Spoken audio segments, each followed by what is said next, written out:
అన్నం చారు.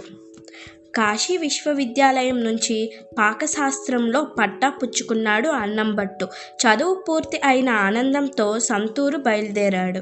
కాలినడక ప్రయాణం కావడంతో రాత్రిపూట ఏదో ఊర్లో ఆగి విశ్రాంతి తీసుకుంటూ పగలు నడుస్తూ స్వగ్రామం వైపు అడుగులు వేస్తున్నాడు. మార్గమధ్యంలో కోసల రాజ్యం రాజధాని నగరంలో ఒక రాత్రి ఉండవలసి వచ్చింది అన్నంభట్టుకి. బ్రాహ్మణ వాడలో ఒకరింట ఉండడానికి అనుమతి దొరికింది. ఆ ఇంట ఆడబిడ్డ చారుమతి. ఆమె రూపావతి, ఘనవతి మాత్రమే కాదు, తెలివైనది కూడా. అన్నంభట్టు విద్యావంతుడు కావడంతో పాటు అందగాడు, అమాయకుడు అవడం వల్ల చారుమతికి నచ్చాడు. ఆ రోజు రాత్రి నగరంలో ఒక బహిరంగ సభ ఏర్పాటు చేస్తున్నట్లు ప్రజలంతా హాజరు కావాలని చాటింపు వేయించారు రాజుగారు. ప్రజలంతా వేదిక ముందు గుమిగూడారు.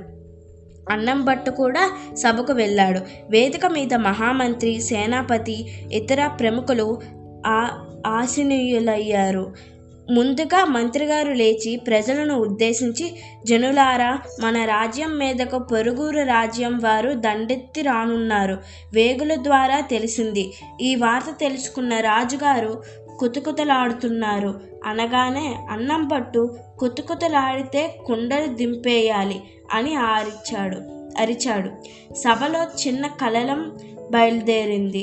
ఎవరో పరదేశస్థుడు అతిథిగా ఉన్నాడు అని తెలుసుకుని మంత్రి ప్రసంగం కొనసాగిస్తూ, మనకు సైనిక బలం తక్కువ, హఠాత్తుగా యుద్ధం అంటే రాజ్యం అట్టడిగిపోతుంది అనేసరికి అట్టడిగితే మడత పెట్టి దొంతులో పడేయాలి అని గట్టిగా అరిచాడు అన్నంభట్టు. ఈసారి సేనాధిపతి సైగతో కొందరు సైనికులు అన్నంభట్టుపై నిఘా పెట్టి దగ్గరలో నిలబడ్డారు. మంత్రి మాట్లాడుతూ, ఈ ఉపద్రవం నుంచి మనం గట్టెక్కి సలహాల కోసం ఈ సభ రాజుగారు అనుమతితో ఏర్పాటైనది. రాజపురోహితులు వారిని చేయవలసిన యజ్ఞయాగాలు, దాన ధర్మాలు గురించి వాకాబు చేయమని మహారాజు వారి ఆజ్ఞ అన్నాడు మంత్రి.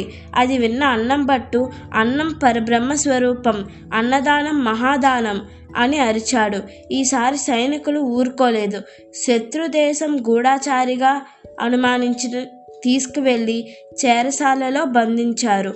అన్నంభట్టుని బంధించారన్న విషయం విన్న చారుమతి జరిగిన సంగతి తెలుసుకొని మర్నాడు రాజాశ్రయానికి వెళ్ళింది.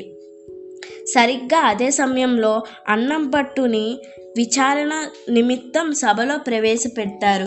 చారుమతి రాజుగారికి నమస్కరించి, మహారాజా, ఈ అన్నంభట్టు గారు శత్రుదేశం గూఢచారి కాదు, మన రాజ్యాన్ని రక్షించడానికి వచ్చిన మహానుభావుడు.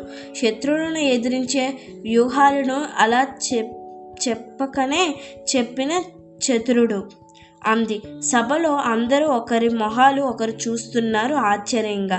చారుమతి వివరించడం మొదలుపెట్టింది.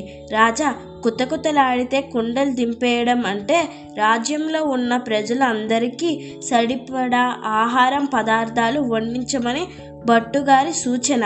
ఇకపోతే మడత పెట్టి దొంతులో పడేయడం అంటే తిన్న ఆకులు మడిచి ఒకే చోట గుట్టలు గుట్టలుగా శత్రు సైన్యానికి కనబడేలా ఉంచమని ఈయన గారి సలహా.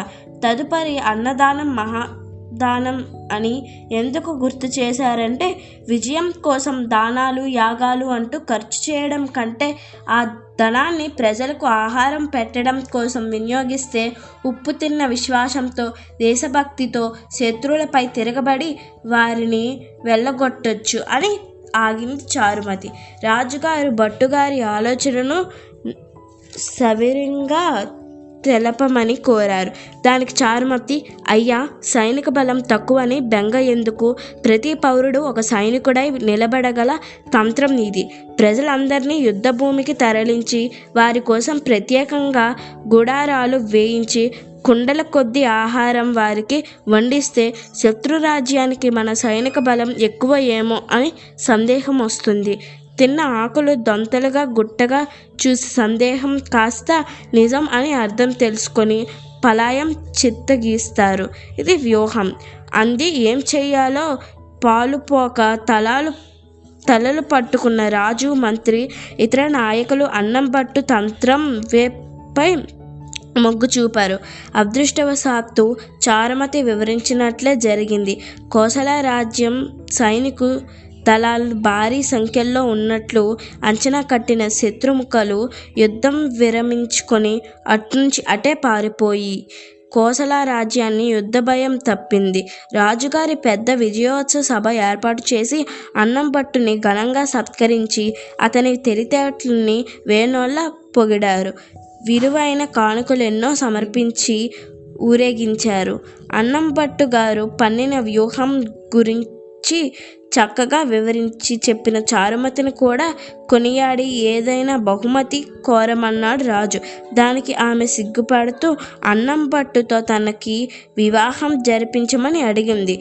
ఇరుపక్ష పెద్దలు అంగీకారంతో అన్నం చారుల వివాహం అంగరంగ వైభవంగా జరిగింది. మహారాజు